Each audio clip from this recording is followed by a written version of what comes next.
तो आज हम लोग देखेंगे कंडक्टेंस ऑफ सेल या कंडक्टिविटी ऑफ सेल। तो उसके पहले हम लोग बातचीत करेंगे कि कंडक्टर क्या होते हैं, फिर उसके बाद हम लोग बातें करेंगे कंडक्टिविटी ऑफ सेल, और उसके पहले हम लोग बातें करेंगे रेजिस्टेंस क्या होता है, रेजिस्टिविटी क्या होता है। आज ये सब हम लोग बातें करेंगे। तो चलिए शुरू करते हैं। पहला हेडिंग लगाएंगे कंडक्टर्स। तो कंडक्टर्स क्या होते हैं, इनका काम क्या है। कंडक्टर्स का काम है टू कंडक्ट इलेक्ट्रिसिटी या टू फ्लो करंट।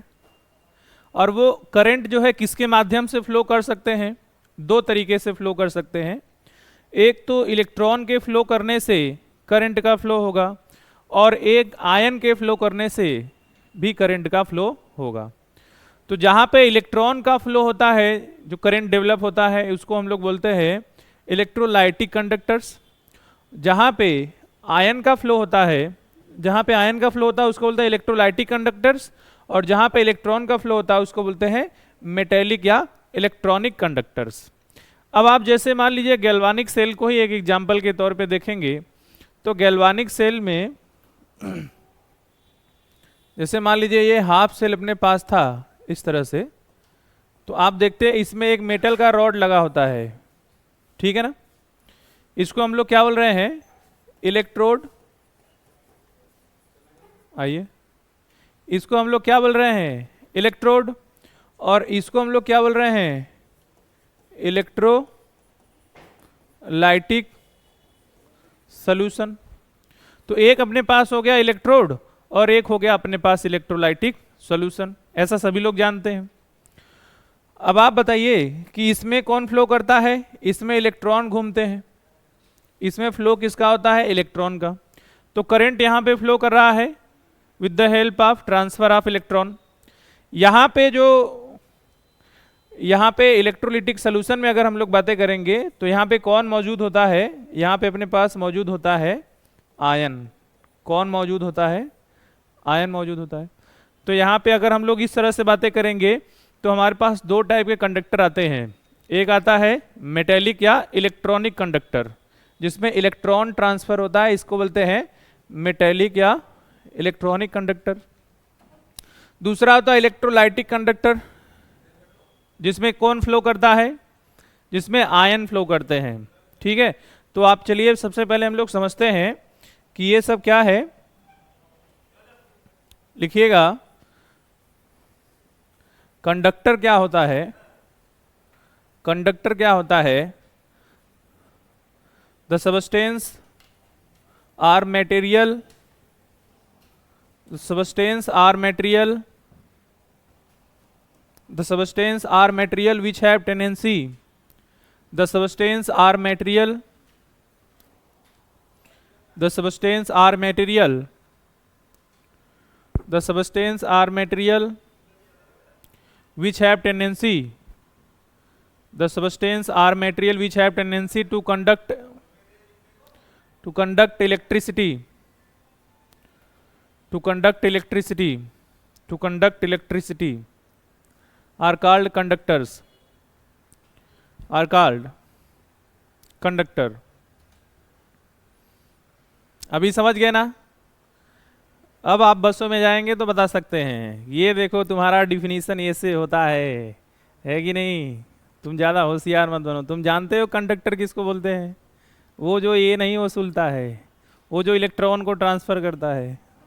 समझ में आया। तो ये दो प्रकार के होते हैं, तुम नहीं जानते हो तुम कितने प्रकार के होते हो, मैं जानता हूँ कितने प्रकार के होते हो। तुम कितने प्रकार के हो, दो प्रकार के। कौन कौन से, मेटेलिक और इलेक्ट्रॉनिक कंडक्टर, और दूसरा क्या होता है, इलेक्ट्रोलाइटिक कंडक्टर। तो ऐसे पार्टीशन बना देंगे।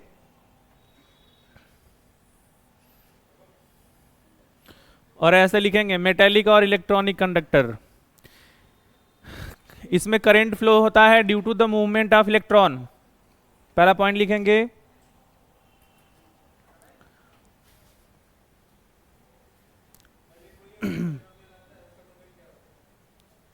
इसमें करंट फ्लो होता है, the flow of current due to the movement of electron. लिखो आप लोग।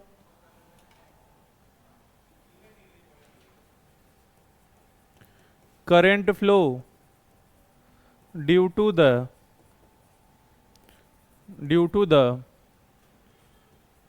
flow of electron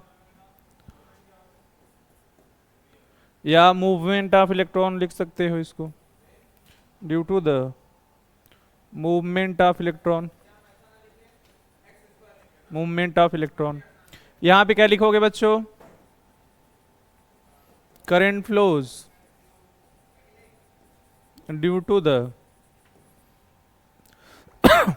movement of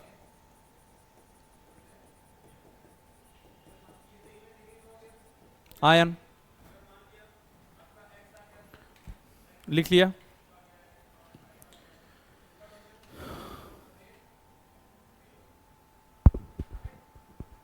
next point क्या बोलेगा, एक बात बताओ, जब इलेक्ट्रॉन का फ्लो होता है मेटेलिक रॉड में तो उसमें सिर्फ इलेक्ट्रॉन फ्लो करता है।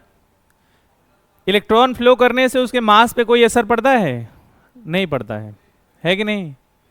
यहां से तो इसमें अगला पॉइंट लिखेंगे,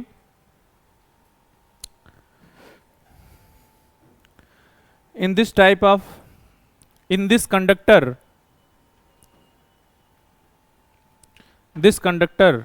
conductor no mass are transfer या नो मास एक्सचेंज, जैसा लिख सकते हैं, नो मास ट्रांसफर या नो मास एक्सचेंज। लेकिन जब आप इसमें बातें करेंगे बच्चों तो इसमें क्या करते हैं कि जो आयन होता है, आयन क्या होता है, वो एनोड से निकल जाता है। एनोड से निकलेगा ना, एनोड से निकलेगा तो वो मास लेके निकलेगा, कुछ उसका अपना एक अमाउंट लेके निकलेगा, और जब वो कैथोड पे जाके चिपकता है, डिपॉजिट होता है, तो आप जानते हो कि जो रॉड है वो रॉड इलेक्ट्रोलिटिक कंडक्टेंस में क्या होता है, एनोड समय के साथ साथ पतला होता जाता है और कैथोड वाला समय के साथ साथ मोटा होता जा रहा है, यानी मास पे असर पड़ रहा है ना यहाँ पे। तो यहाँ पे मास कैन एक्सचेंज, यहाँ पे मास कैन एक्सचेंज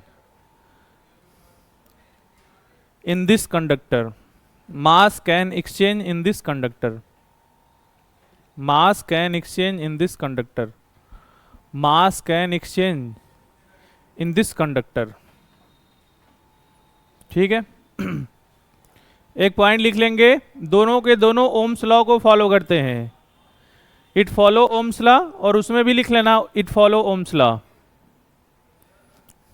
ओम्स लॉ जानते हो ना, V बराबर IR, it follow Ohm's law, और वो भी इट फॉलो ओम्स लॉ। दोनों के दोनों बच्चों ओम्स लॉ को फॉलो करते हैं।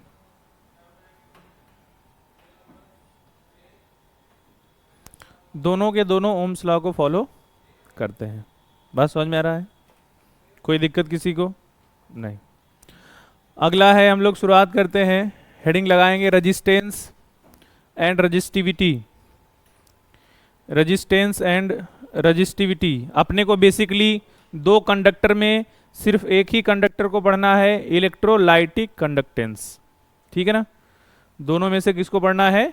Electrolytic conductance. तो अभी हम लोग जो भी बातें करेंगे वो सिर्फ किसके लिए बातें करेंगे? Electrolytic conductance. ठीक है, ठीक है ना।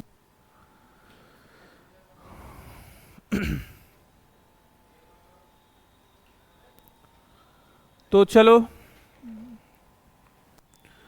रेजिस्टेंस, यहाँ पे रेजिस्टेंस के बारे में बातें करते हैं। तो रेजिस्टेंस को हम लोग कैसे बताते हैं? रेजिस्टेंस को R से दिखाते हैं, और जब भी हम लोग, जैसे मान लो कि ये मेटेलिक वायर हमारे पास है इस तरह से,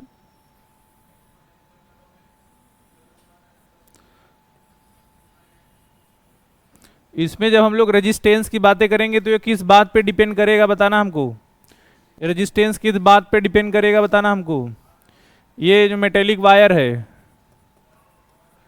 इसमें रेजिस्टेंस किस बात पे डिपेंड करेगा? रेजिस्टेंस डायरेक्टली प्रोपोर्शनल होता है उसके लंबाई के, कितना लंबा लेंथ वायर का है,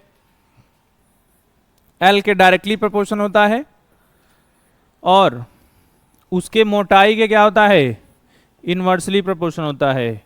क्रॉस सेक्शनल एरिया इसी को बोलते हैं मोटाई को, ये मोटाई जो है इसको बोलते हैं दूसरे शब्दों में क्रॉस सेक्शनल एरिया। समझ में आ रहा है? तो ये जो आर है, आर अगर हम लोग ऐसे बोलेंगे तो यहां से हो जाएगा, यहां से हो जाएगा, दोनों को मिला दे अगर, तो डायरेक्टली प्रोपोर्शन हो जाएगा किसके, एल अपान ए के। अब इस प्रोपोर्शनलिटी को हटाएंगे तो हमारे पास कांस्टेंट आएगा R is equal to rho L by A. इसका नाम ही है रो, रोता नहीं है ये, ठीक है। तो आर बराबर क्या हो गया, रो एल बाई ए, ठीक है कि नहीं। तो ये आर क्या है, आर क्या है, रेजिस्टेंस, और ये रो क्या है, क्या है, रजिस्टिविटी, क्या है, रजिस्टिविटी, या जिसको हम लोग बोलते हैं स्पेसिफिक रेजिस्टेंस। क्या बोलते हैं, स्पेसिफिक रेजिस्टेंस, स्पेसिफिक रेजिस्टेंस। ऐसे एल क्या है, L is the length of wire, A क्या है, ए इज द मोटाई ऑफ वायर। समझ में आ रहा है? क्रॉस सेक्शनल एरिया बोलते हैं। अपने को यहाँ पे फिजिक्स तो अप्लाई करना नहीं है कि हम लोग वायर में चलते हैं पढ़ने के लिए, हम लोग को पढ़ना किसमें है, इसमें पढ़ना है, इलेक्ट्रोलिटिक कंडक्टेंस में अपने को पढ़ना है। ऐसे दो प्लेट लगा देते हैं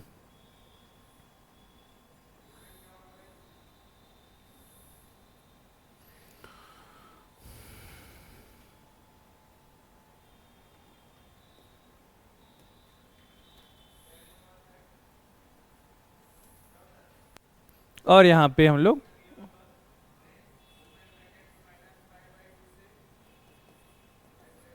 ऐसे, और यहां पे भर देते हैं। इसको कभी सूखा नहीं छोड़ेंगे, नहीं तो क्या ना बैटरी जल जाता है। ऐसे आप लोग सुने होंगे कि मेरी बैटरी खराब हो गई। कुछ बच्चों को मैंने देखता है इसमें पानी नहीं डालते हैं, आप लोग पानी डाल देंगे। गर्मी का मौसम चल रहा है, इसमें आप लोग क्या करेंगे कि इसमें अच्छा खासा इलेक्ट्रोलाइट भर देंगे। कुछ बच्चे क्या जल्दीबाजी में ऐसे ऐसे बोर्ड में भी बना देते हैं, लो बन गया, सूख जाएगा, बैटरी जल जाएगा, एग्जामिनर पूरा काट देगा, खत्म हो जाएगा, है कि नहीं। कोई बेकार सामान क्यों लेगा। तो आप इसको भर देंगे उसके बाद अब यहाँ पे समझते हैं, यहाँ पे रेजिस्टेंस का मतलब क्या है, कैसे वर्क करता है। यहाँ पे रेजिस्टेंस, ये देख रहे हो, ये प्लेट है, ये भी प्लेट है, समझ में आ रहा है कि नहीं, ठीक है। ये जो इसके इसके बीच का डिस्टेंस है ना, सिर्फ इतना ही देना है, यही एल है। ये नहीं कि सर यहां से लेके यहां तक खींच दें, समझ में आ रहा है कि नहीं। यहां से लेके यहां तक मत खींचना। अगर अगर यहां पे ही प्लेट लगा हो इस तरह से, इस तरह से, कुछ कभी कभी किताबों में ऐसे भी दे देता है, अगर यहीं से प्लेट लगा होगा, यहां पे ऐसे वायर निकला होगा और यहां से वायर निकला होगा, तो यहां पे ही प्लेट लगा, यही प्लेट है आपका, यही प्लेट है, और इसमें जो इलेक्ट्रोलिटिक सोल्यूशन भरा है इस तरह से, तो इसके इसके बीच का जो लेंथ होगा वो एल होगा। बेसिकली एल क्या होता है, L is the distance between two electrode. L क्या है, this is the distance between two electrode. दो इलेक्ट्रोड के बीच का जो डिस्टेंस है उसको क्या बोलते हैं, एल। तो ये एल है। आप ऐसे भी बना सकते हो, ऐसे भी बना सकते हो, कोई दिक्कत नहीं, यहां पे ऐसे दर्शा देना, ठीक है। ए क्या है, ए इज द मोटाई ऑफ दिस इलेक्ट्रोड। ए क्या है, मोटाई ऑफ दिस इलेक्ट्रोड। अभी बार बार मोटाई मोटाई कर रहे हैं। ए का मतलब क्या है, क्रॉस सेक्शनल एरिया। क्या है, cross sectional area. Cross sectional area किसका, इलेक्ट्रोड का, किसका, इलेक्ट्रोड का। एल क्या है, L is the distance between, between किसका, टू इलेक्ट्रोड। एल क्या है बच्चों, this is the distance between two electrode. तो इसके लिए आप कहोगे, इसके लिए आप कहोगे कि रेजिस्टेंस का वैल्यू क्या होगा, फार्मूला नहीं बदलेगा, याद रखना। इसके लिए भी फार्मूला वही रहेगा, आर डायरेक्टली प्रोपोर्शनल टू होगा एल अपान ए के, या फिर आर बराबर हो जाएगा रो एल अपान ए के।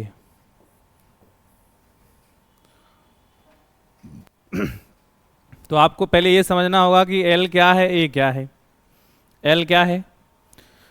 Distance between two electrode. A क्या है? मोटाई of electrode, cross sectional area of electrode. बात समझ में आ रहा है? क्या समझ में आया? एल क्या है, ए क्या है, और दोनों का वैल्यू एल अपान ए होता है। और एल अपान ए को बोलते हैं सेल कांस्टेंट। क्या बोलते हैं? Cell constant. L upon A को बोलते हैं बच्चों हम लोग सेल कांस्टेंट, क्योंकि एल का वैल्यू फिक्स रहेगा और ए का भी वैल्यू फिक्स रहेगा। यानी दोनों कांस्टेंट हो गए, दोनों को मिला देते हैं, दोनों का जो रेशियो होता है उसको हम लोग बोलते हैं सेल कांस्टेंट। क्या बोलते हैं? Cell constant. बात समझ में आ रहा है? आर क्या है? रेजिस्टेंस। आर क्या है? रेजिस्टेंस। यहां पे हम लोग देख रहे हैं रेजिस्टेंस ऑफ इलेक्ट्रोलिटिक सेल। रो क्या है? रजिस्टिविटी या स्पेसिफिक रेजिस्टेंस। अगर आपको रो को डिफाइन करना होगा रोते रोते, कैसे डिफाइन करना होगा? हंसते हंसते। रो को अगर डिफाइन करना होगा तो आप कैसे डिफाइन करोगे? एल का वैल्यू 1 ले लेना, ए का वैल्यू 1 ले लेना, तो रो मत रो किसके बराबर हो जाएगा? आर के बराबर। किसके बराबर हो जाएगा? आर के बराबर। आर क्या है? रेजिस्टेंस।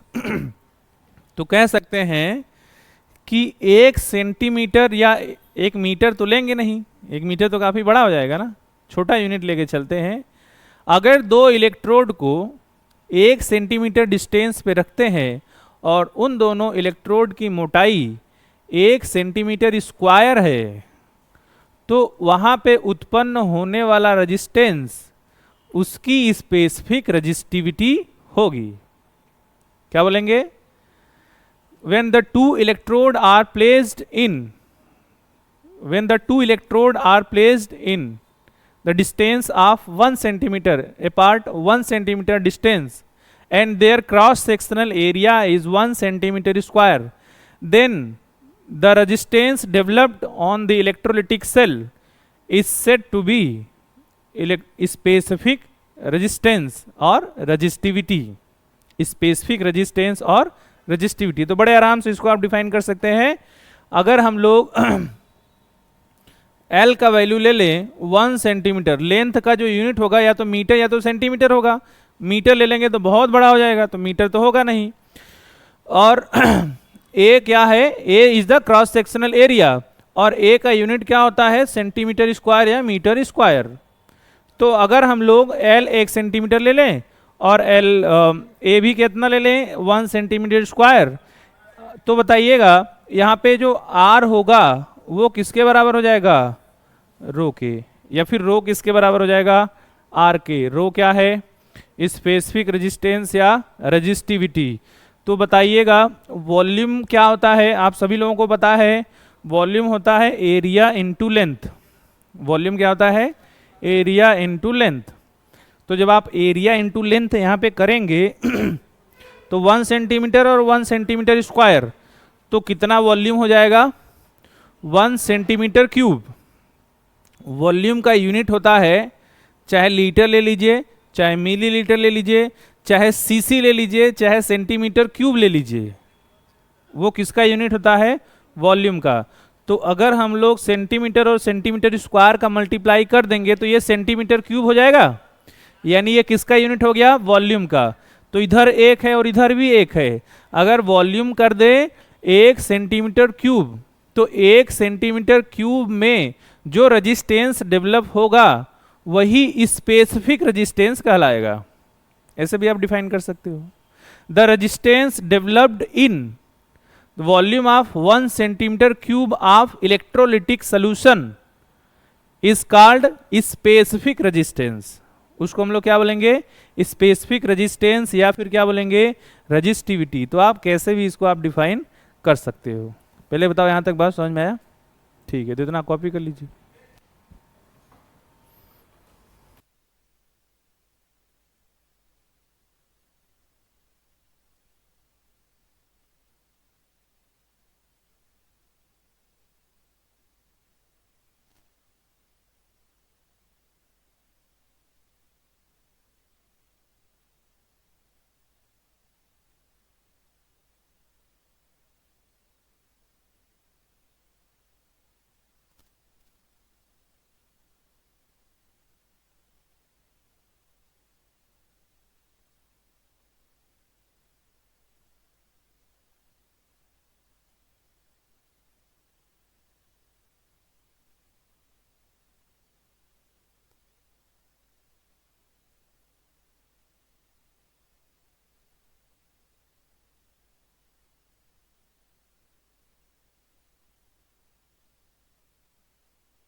आगे चलते हैं, अगला हेडिंग डालेंगे कंडक्टेंस एंड कंडक्टिविटी। चलिए आगे हम लोग देखने जा रहे हैं कंडक्टेंस एंड कंडक्टिविटी। तो सबसे पहले हम लोग बातें करेंगे कंडक्टेंस की।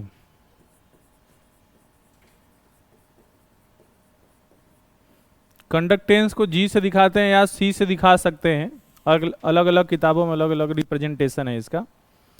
तो चलिए, कंडक्टेंस क्या होता है? It is the reciprocal of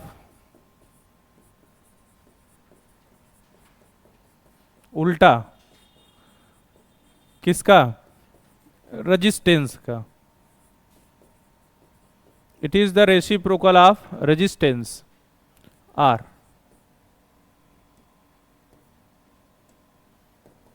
that is G 1/r का या 1/r के क्या होता है? बराबर होता है। अब हम कहेंगे कि सिंस r बराबर होता है रो L/A, ठीक है, तो यहां से कहेंगे वैल्यू रखेंगे तो g बराबर हो जाएगा 1/रो इंटू ये ऊपर हो जाएगा A/L। जैसे जैसे कंडक्टेंस किसके बराबर है? रेसिप्रोकल ऑफ रेजिस्टेंस, वैसे स्पेसिफिक रेजिस्टेंस जो रेसिप्रोकल होता है वो स्पेसिफिक कंडक्टेंस के बराबर होता है। मतलब कि यहाँ पे G बराबर आता है K, इसको कप्पा बोलते हैं, ठीक है, K A/L। तो कप्पा लिख देते हैं यहाँ पे। This is called specific conductance. Specific conductance या इसी को बोलते हैं कंडक्टिविटी। इसी को क्या बोलते हैं? कंडक्टिविटी, ठीक है। आगे तो यहां से हम लोग अगर इस फार्मूले को थोड़ा सा और मॉडिफाई करते हैं यहाँ पे, तो कप्पा बराबर क्या हो जाएगा? कटप्पा मत लिख देना इसको, ठीक है। तो कप्पा बराबर क्या हो जाएगा? G into L/A। L/A या फिर ये जो कटप्पा है, इस कटप्पा बराबर को आप लिखेंगे कंडक्टेंस एंड सेल कांस्टेंट का मल्टीप्लिकेशन है। किसका मल्टीप्लिकेशन है? कंडक्टेंस और सेल कांस्टेंट का। बेसिकली जो कटप्पा है ये 1/रो के बराबर होता है। It is the reciprocal of specific resistance. Rho क्या है? Specific resistance. तो स्पेसिफिक रेजिस्टेंस के रेसिप्रोकल होता है, ठीक है। जैसे रेजिस्टेंस के रेसिप्रोकल कंडक्टेंस होता है, वैसे ही स्पेसिफिक रेजिस्टेंस का रेसिप्रोकल स्पेसिफिक कंडक्टेंस होता है, या जिसको हम लोग क्या बोलते हैं? कंडक्टिविटी। डिफाइन कैसे करोगे? एक एक नंबर में इनका बोर्ड में कभी कभी डिफिनेशन पूछ सकता है आपसे। तो अगर आपको इसका डिफिनेशन लिखना हुआ तो कहोगे कि सिंस कप्पा बराबर है G इंटू L/A, फिर से वही कहानी याद आई। L बराबर ले लेते हैं 1 सेंटीमीटर। इफ L बराबर 1 सेंटीमीटर और A बराबर हो जाएगा 1 सेंटीमीटर स्क्वायर ले लेते हैं, तो बताओ हम लोग यहां से लिख सकते हैं क्या? दैट इज पूरा वॉल्यूम कितना हो गया? 1 सेंटीमीटर क्यूब। क्योंकि वॉल्यूम बराबर होता है एरिया इंटू लेंथ। वॉल्यूम का यूनिट सेंटीमीटर क्यूब होता है ना, तो हो जाएगा area into length 1 centimetre into 1 centimetre square, क्या हो गया? 1 सेंटीमीटर क्यूब। अगर ये कंडीशन रख दोगे तो हमारे पास कप्पा बराबर क्या हो जाएगा? जी, यानी स्पेसिफिक कंडक्टेंस किसके बराबर हो जाएगा? कंडक्टेंस के। समझ में आ रहा है? कैसे कहोगे? कंडक्टिविटी को डिफाइन कैसे करोगे? The conductance of an electrolytic solution present in 1 centimetre cube of solution is called specific conductance। या फिर आप कैसे डिफाइन करोगे स्पेसिफिक कंडक्टेंस को? If the two electrode placed apart 1 centimeter along and there the cross sectional area of electrode is 1 centimeter square, then the electrolytic conductance is called specific conductance. बोल सकते हो कि नहीं? या फिर दूसरे तरीके से क्या बोल सकते हो? the electrolytic conductance present in 1 centimeter cube volume of solution is called specific conductance. समझ में आया? और उसी को हम लोग क्या बोलते हैं? कंडक्टिविटी. पहले इतना कॉपी करो, फिर डिफिनेशन हम लोग लिख लेते हैं.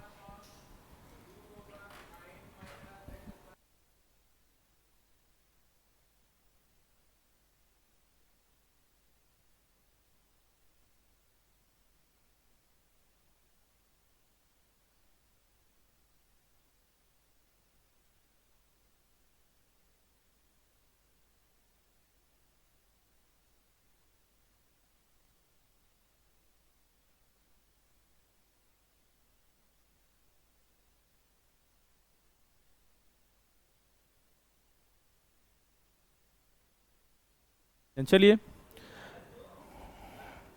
आइए इनके यूनिट्स पे हम लोग बातें करते हैं.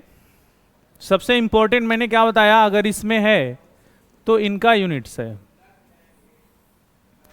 इन सभी में सबसे इंपॉर्टेंट पार्ट अगर आपसे कोई पूछे जिससे आपका क्वेश्चन आसानी से सॉल्व हो सके, कोई आपको कोई दिक्कत तकलीफ ना हो, तो इनके यूनिट पे ध्यान दे देना. बस यूनिट पे ध्यान दे दोगे सारा क्वेश्चन आसान होता है. बस कोई दिक्कत ही नहीं इसमें. देखो अगर आप कहोगे कि G होता है 1/r के बराबर, तो बताओ G का यूनिट क्या होगा? G that is conductance. आप कहोगे कि इसका यूनिट होगा ओम इनवर्स. क्या होगा?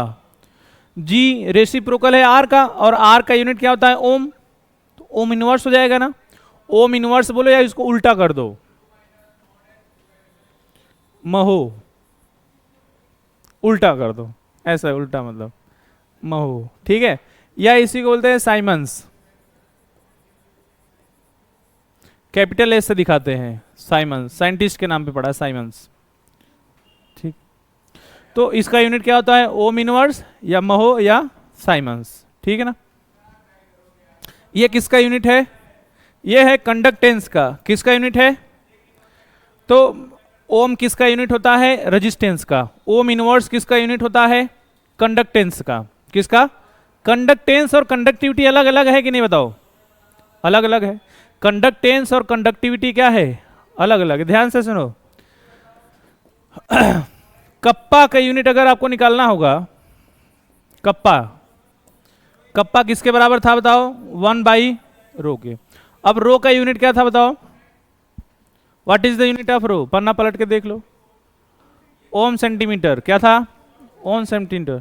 तो यहां पे हो जाएगा 1/ओम सेंटीमीटर. या फिर कहोगे इसका यूनिट आएगा कप्पा का, क्या आएगा? Ohm inverse centimetre inverse. और बताओ ओम इनवर्स को अभी हम लोग क्या लिख रहे हैं? महो. तो आर कप्पा बराबर हो जाएगा यहां पे MHO सेंटीमीटर इनवर्स. ये देखो अगर जहां पे सेंटीमीटर लिखा है ना, वहां पे मीटर भी लिख देगा तो बुरा नहीं मानेंगे. बात समझ में आ रहा है कि नहीं? तो उसके अकॉर्डिंग डील करेंगे हम लोग. बात समझ में आ रहा है ना? या फिर आप कहोगे कप्पा बराबर साइमंस. एस क्या रहेगा? S siemens centimetre inverse. इतने सारे यूनिट बन गए. देख लो.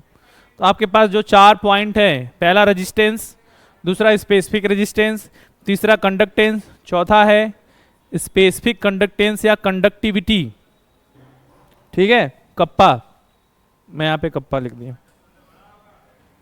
यहाँ पे आप लिखो इसको स्पेसिफिक कंडक्टेंस या कंडक्टिविटी. कंडक्टिविटी. ठीक है. तो आपके पास 4 यूनिट, चारों के चारों इंपॉर्टेंट, रटना वटना नहीं है. पहला बताओ आर का यूनिट क्या होता है? ओम. आर का यूनिट क्या होता है? ओम. फिर है समझ आए कि नहीं? आर का यूनिट क्या हो गया? ओम. सवेरे सवेरे नाम लिया करो. ठीक है. उसके बाद जी का यूनिट क्या हो गया? Ohm inverse. क्या हो गया? ओम इनवर्स या महो, ठीक है। उसके बाद इसी को साइमंस बोलते हैं, क्या बोलते हैं, साइमंस। अच्छा, जी का यूनिट क्या होता है, कप्पा का यूनिट क्या होगा, ओम इनवर्स सेंटीमीटर इनवर्स। कैसे निकालोगे, kappa is the reciprocal of specific resistance या रेजिस्टिविटी, और स्पेसिफिक रेजिस्टेंस या रेजिस्टिविटी का यूनिट क्या बताया, ओम सेंटीमीटर या ओम मीटर या ओम मिलीमीटर। बात समझ में आ रहा है कि नहीं, सेंटीमीटर मत रटे थे चलना कि सर तो बताए नहीं थे। अब क्या होगा मेरा, लीजिए मिलीमीटर आ गया, 1 मिलीमीटर में कितना सेंटीमीटर, 1 सेंटीमीटर में कितना मिलीमीटर, 10 mm। छोटी मोटी बातें को याद रखना, 1 सेंटीमीटर में कितना मिलीमीटर, ठीक है। या फिर 1 मिलीमीटर में कितना सेंटीमीटर कहोगे, 1/10। समझ में आ रहा है, तो ये यूनिट पहले कॉपी करो, फिर उसके बाद आगे बात करते हैं।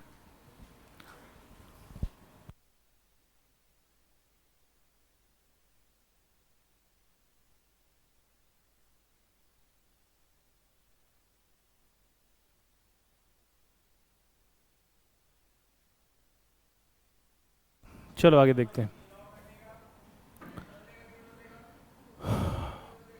आओ आओ क्वेश्चन करें।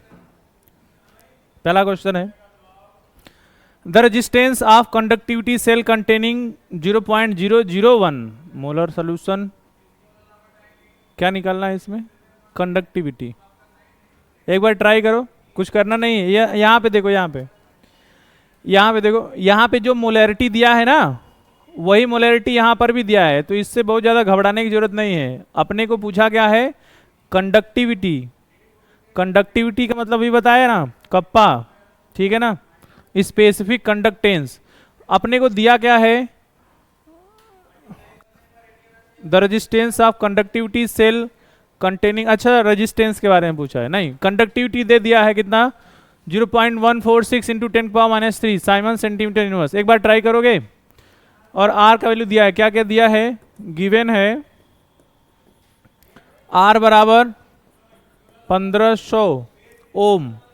अब देखो मैंने क्या कहा, ये यूनिट को ध्यान दोगे तो चीजें आसान हो जाएंगी। 1500 ओम दे दिया है, ओम किसका यूनिट होता है, रेजिस्टेंस का। फिर उसके बाद what is the cell constant, क्या पूछा है बच्चों आपसे, सेल कांस्टेंट, ठीक है, यानी L/A पूछा है। क्या पूछा है, L/A। कंडक्टिविटी दिया है कप्पा। अब देखो, मान लो, सुनो, मान लो कि आपको कंफ्यूज हो रहा है कि सर कंडक्टेंस रखे कि कंडक्टिविटी रखे, है कि नहीं। तो किसका वैल्यू दिया है, के का वैल्यू दिया है कि जी का वैल्यू दिया है। तो यहां पे देखो क्या दिया है, साइमन सेंटीमीटर इनवर्स। किसका वैल्यू दिया है, के का वैल्यू दिया है, यानी ये वैल्यू जो दिया है 0.146 इंटू 10⁻³ साइमन सेंटीमीटर इनवर्स। अब बताओ, उत्तर बताओ सॉल्व करके। फार्मूला पढ़े हो ना, सॉल्व करके बताइएगा।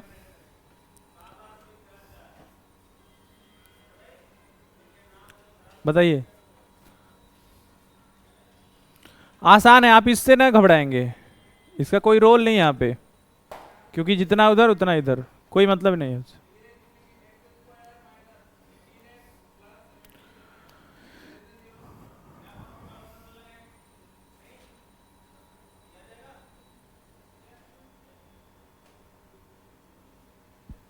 बता दें आपको, इस फार्मूले में यहाँ पे ऐसे डायरेक्टली रखना होगा।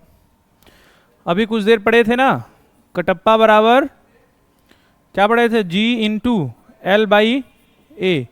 तो ये L/A पूछा है ना, बोलो, और G तो दिया नहीं है, तो कैसे निकालेंगे, लेकिन G की जगह रख देंगे 1/R L/A। तो L/A बराबर हो जाएगा R इंटू के, ठीक है। अब आप सॉल्व कर सकते हो, बताइए।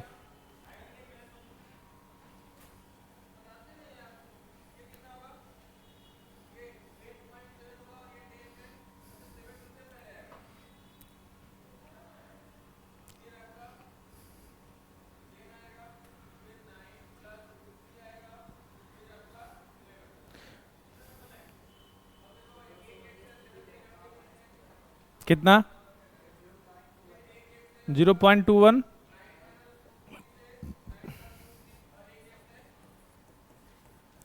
0.219 इंटू 10 के पावर, बस। यूनिट क्या रहेगा? What is the unit? Good. आप जानते हो कि ओम ओम, और ये आप जानते हो साइमन को क्या बोलते हैं? Ohm inverse. तो ओम और ओम इनवर्स कट जाएगा ना जब मल्टीप्लाई करोगे तो, यानी साइमन से ओम कट जाएगा, तो बचेगा क्या आपके पास? सिर्फ सेंटीमीटर इनवर्स। क्या ये सभी का उत्तर आया है? ठीक।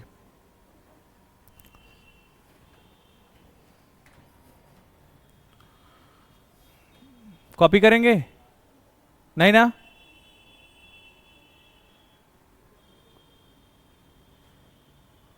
अगला है molar conductivity. Molar conductivity, molar conductivity.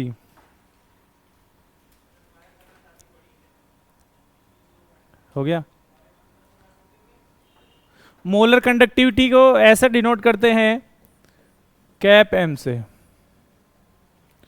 Cap M molar conductivity, या फिर ऐसे दिखाते हैं ऐसे, लैम्डा एम से, कैप एम से चाहे लैम्डा एम से दिखाते हैं।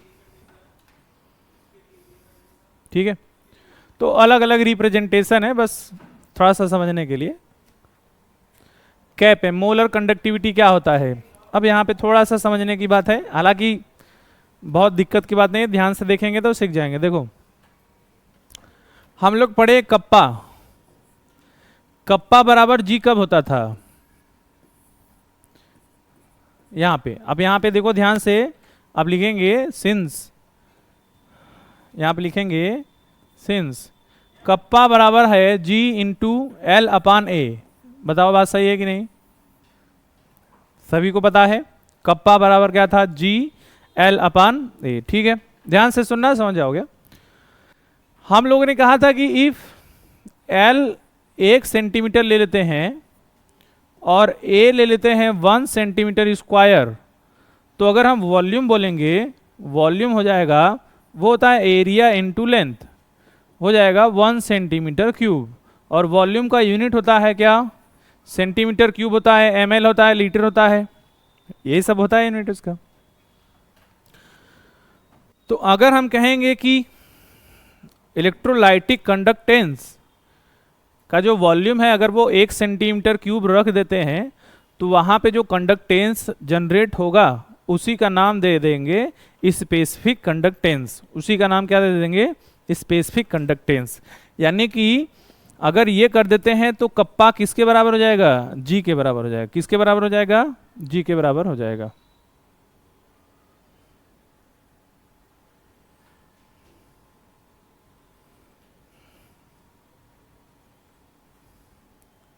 ठीक है ना? यहाँ पे अगर हमारे जो इलेक्ट्रोलाइटिक कंडक्टेंस का इलेक्ट्रोड है, उसकी मोटाई कितना ले ले? 1 सेंटीमीटर स्क्वायर ले ले, और दोनों के बीच का जो डिस्टेंस है वो कितना ले ले? 1 सेंटीमीटर। तो इसमें जो कंडक्टेंस जनरेट होगा वो किसके बराबर हो जाएगा? स्पेसिफिक कंडक्टेंस के बराबर हो जाएगा। किसके बराबर हो जाएगा? स्पेसिफिक कंडक्टेंस, या जिसको बोल रहे हैं कंडक्टिविटी। क्या बोल रहे हैं? कंडक्टिविटी। तो यहां से एक चीज यहां पे जनरेट हुआ, ध्यान से देखोगे, the conductance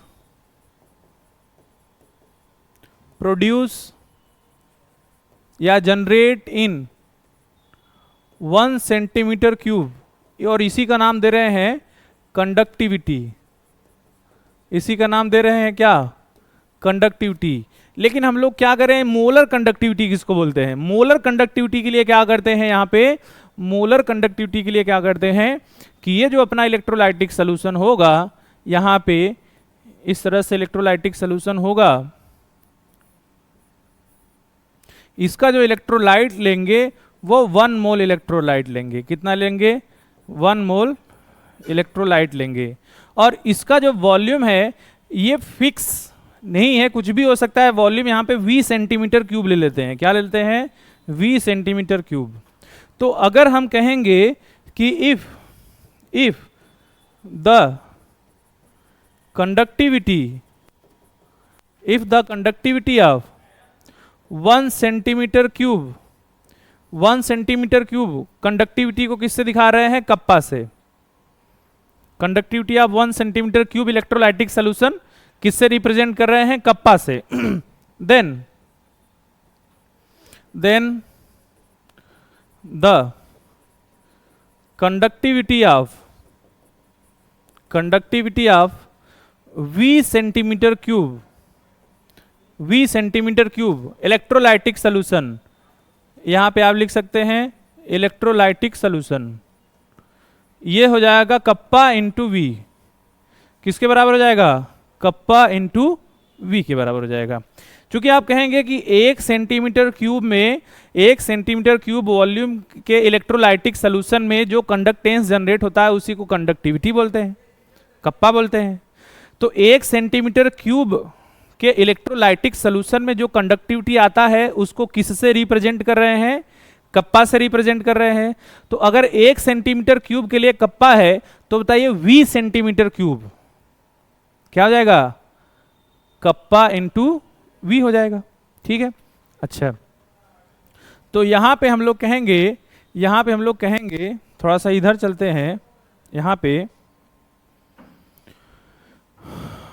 V centimetre cube के लिए, V centimetre cube electrolytic solution के लिए जो उसका कंडक्टेंस या कंडक्टिविटी जिसको आप बोल रहे हैं, वो किसके बराबर हो जा रहा है? कप्पा इंटू वी के बराबर हो जा रहा है। और आप जानते हैं कि 1 मोल इलेक्ट्रोलाइट हम लोग शुरुआत में लिए हैं। तो मोलर कंडक्टिविटी का जो डिफिनीशन होता है एक्चुअल में, the conductivity of 1 mole electrolyte, molar conductivity का मतलब क्या होता है? Conductivity of 1 mole electrolyte, conductivity of 1 mole electrolyte किसका कंडक्टिविटी है? 1 मोल इलेक्ट्रोलाइट का कंडक्टिविटी है किसमें? Given volume of electrolytic solution. अगर आपको मोलर कंडक्टिविटी को डिफाइन करना होगा तो ऐसे डिफाइन करेंगे, मोलर कंडक्टिविटी कैप M को कैसे डिफाइन करेंगे? The conductivity of 1 mole electrolytic solution, 1 mole electrolyte या 1 mole electrolytic solution present in a given volume of solution, present in a given volume of solution, यही इसका definition है। The conductivity of 1 mole electrolyte, the conductivity of 1 mole electrolyte present in a given volume of solution, the conductivity of 1 mole electrolyte present in given volume of solution is called molar conductivity. क्या बोलेंगे? Molar conductivity. फिर से बताइए क्या बोलेंगे? Molar conductivity का definition, the conductivity of 1 mole electrolyte, the conductivity of 1 mole electrolyte, the conductivity of 1 mole electrolyte present in given volume of solution. तो अपने पास वॉल्यूम ऑफ सॉल्यूशन कितना गिवन है? V centimetre cube.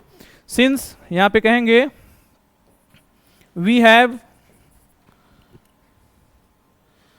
Have volume of solution कितना लिए हैं बच्चों? V centimetre cube. कितना लिए हैं? V centimetre cube. ये हमारे पास दिया है V centimetre cube volume of solution दिया है। तो V सेंटीमीटर क्यूब का हम लोग कहेंगे एंड कंडक्टिविटी ऑफ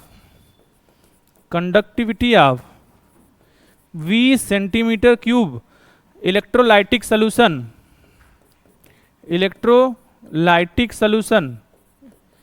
इसका बताइएगा कंडक्टिविटी कितना है बच्चों? Kappa into V. क्या था? कप्पा इंटू वी है कि नहीं? आगे थोड़ा सा देख लेते हैं।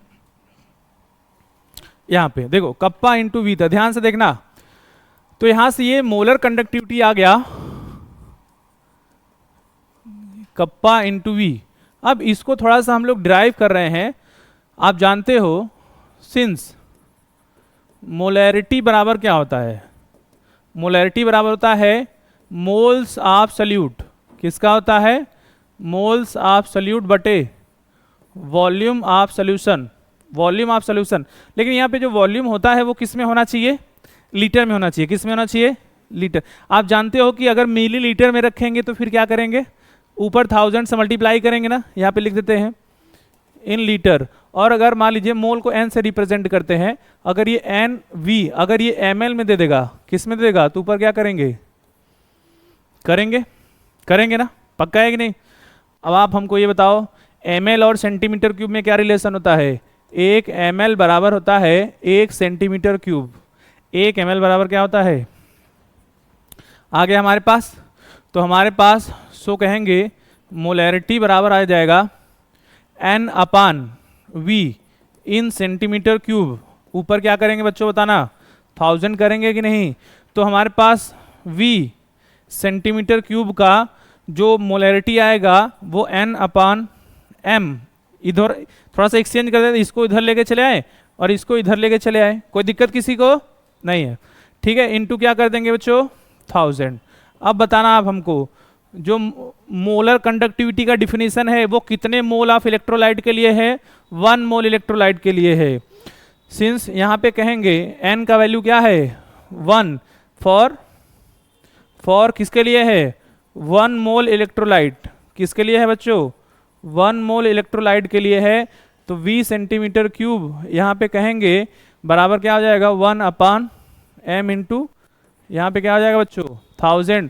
वैल्यू को यहाँ पे रख देते हैं तो मोलर कंडक्टिविटी बराबर हो जाएगा कप्पा इंटू 1000, क्या हो जाएगा, डिवाइड बाई मोलैरिटी, क्या हो जाएगा, divide by molarity. This is the formula of molar conductivity, this is the formula of molar conductivity. ये फार्मूला मेन है, आपको ये फार्मूला याद कर लेना है। एक और इंपॉर्टेंट सूचना, कभी कभी क्वेश्चन आपको घुमा सकता है, ध्यान से देखना, कभी कभी आपको कंफ्यूज कर सकता है कि अगर if volume of solution in centimetre cube होगा तो उसके लिए कैप m मोलर कंडक्टिविटी अपने पास आया kappa into 1000 divide by molarity. ये फार्मूला आया है ना, बोलो ये फार्मूला कब के लिए वैलिड है, जब वॉल्यूम हमारा किस में गिवन हो, सेंटीमीटर क्यूब में। और 90% केस में आपको यही फार्मूला यूज करने को मिलेगा। जब कभी कभी क्या होता है, कंफ्यूज करने को होता है तो आपको दूसरे तरीके से घुमा सकता है। कैसे घुमाएगा, अगर कह देगा कि if volume of solution in metre cube, किस में कह दे, मीटर क्यूब में, तब आपको थोड़ा सा लगेगा कि भैया हमको मीटर और सेंटीमीटर का रिलेशन जानना चाहिए था, ठीक है। 1 मीटर में कितना सेंटीमीटर होता है, 1 मीटर में कितना सेंटीमीटर होता है 100, 10 का स्क्वायर सेंटीमीटर होता है। तो अगर हमको क्यूब करना है ना, क्यूब करना है कि नहीं, यहाँ मीटर क्यूब वहाँ सेंटीमीटर क्यूब, जब आप इसको क्यूब करेंगे 1 मीटर क्यूब करेंगे तो ये सभी का क्यूब हो जाएगा। 10 स्क्वायर का क्यूब कितना हो जाएगा 10 के पावर 6 और ये हो जाएगा सेंटीमीटर क्यूब हो जाएगा। फिर हम कहेंगे कि अपने को 1 सेंटीमीटर क्यूब बराबर चाहिए, तो 1 सेंटीमीटर क्यूब बराबर हो जाएगा 10 के पावर -6 मीटर क्यूब। हमारे पास सेंटीमीटर क्यूब का वैल्यू आ गया 10 के पावर -6 मीटर क्यूब। इसमें बस वही से मल्टीप्लाई कर दो तो हमारे पास आ जाएगा volume of solution metre cube. Then molar conductivity cap m बराबर हो जाएगा kappa 1000 divide by molarity into क्या कर देंगे 10 के पावर -6 और ये आपका आ जाएगा किसमें, मीटर क्यूब में। किस में आ जाएगा, मीटर क्यूब में। आप इसको कह देंगे तो ये जो आपका वैल्यू आएगा इन मीटर क्यूब, इन मीटर क्यूब। तो अब यहां से आप इसको 10 के पावर 3 10 के पावर 3 10 के पावर -3 आ गया, ये नीचे जा सकता है। तो कप्पा m बराबर हो जाएगा बच्चों यहाँ पे कैप एम बराबर हो जाएगा कप्पा डिवाइड बाई 1000 इंटू, जहां पे ये 1000 ऊपर था वहीं पे ये 1000 कहाँ गया, नीचे। लेकिन दोनों में अंतर है कि नहीं बताओ। पहला वाला फार्मूला किसके लिए है, वॉल्यूम इन सेंटीमीटर क्यूब, तो kappa into 1000 upon molarity. Volume in metre cube, kappa upon 1000 into molarity. समझ में आया कि नहीं, ये बहुत इंपॉर्टेंट है। चलो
हम लोग अगर इसका यूनिट हम लोग देखें, इस कंडीशन में देखें और इस कंडीशन में देखें, दो अलग अलग सिचुएशन हमारे पास है।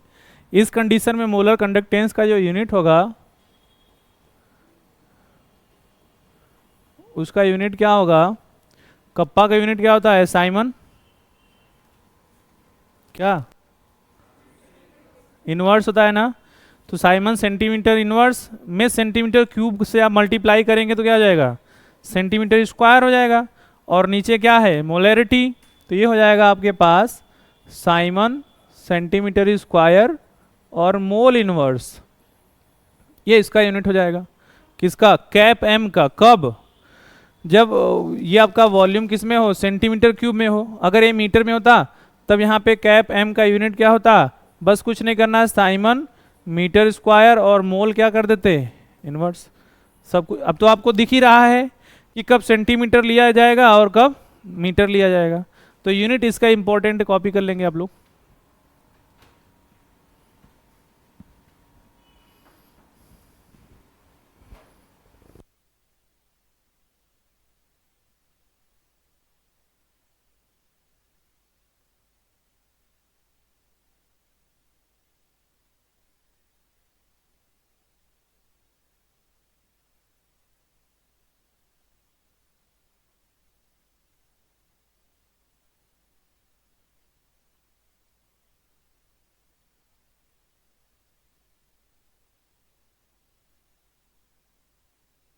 हैं। नेक्स्ट हम लोग देख रहे हैं, एक क्वेश्चन कर लेते हैं इस पे। क्या क्वेश्चन है? The conductivity of 0.25 molar solution of KCl at 300 kelvin is इतना सेंटीमीटर इनवर्स। ये किसका वैल्यू दिया है बता सकते हो? किसका वैल्यू दिया है?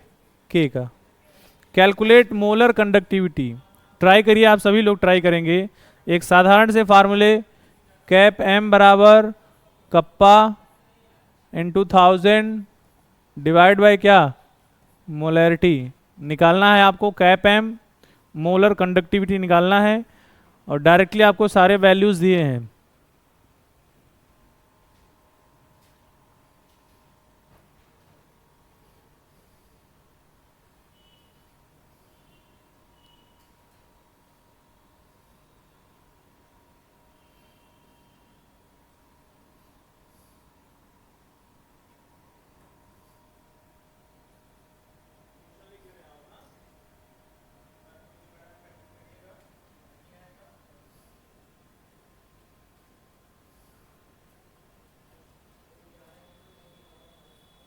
कितना? 11 इंटू 10⁻⁵।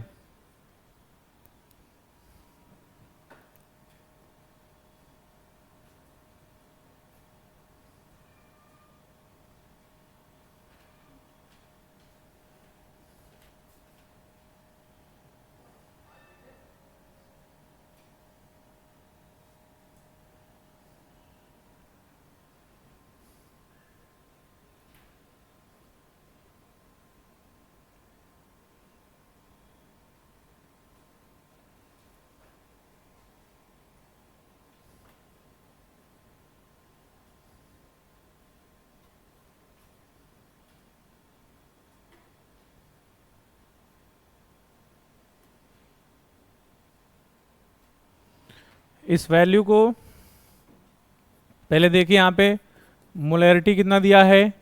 0.25। 0.25 0.25 को आप तो चाहो 1/4 लिख सकते हो, है ना, कोई दिक्कत नहीं है। तो यहाँ से कैप एम बराबर आ जाएगा, कप्पा का वैल्यू कितना दिया है बच्चों? 0.0275 साइमन सेंटीमीटर इनवर्स, इतना दिया है। तो चलिए वैल्यू रख देते हैं 0.0275 साइमन सेंटीमीटर इनवर्स, 1000 से मल्टीप्लाई कर देना है, डिवाइड बाई 1/4 करेंगे तो ये 4 ऊपर चला जाएगा। कैप एम बराबर हो जाएगा, मल्टीप्लाई कर दीजिए 0.0275 इंटू 1000 इंटू क्या कर देंगे? 4। तो बताइए उत्तर कितना आया है? 110। बस 0 साइमन सेंटीमीटर स्क्वायर और मोल इनवर्स, इतना उत्तर आ जाएगा। समझ में आया? कोई दिक्कत किसी को?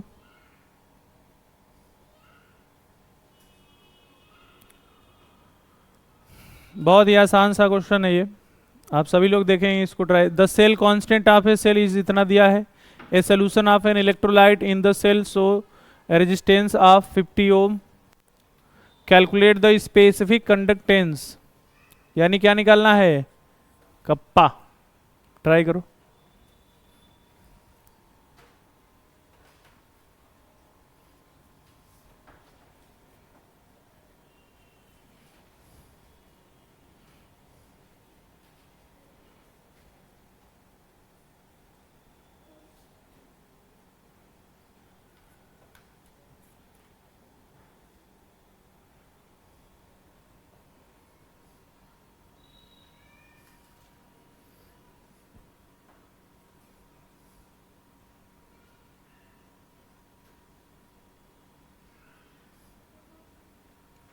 कितना आया?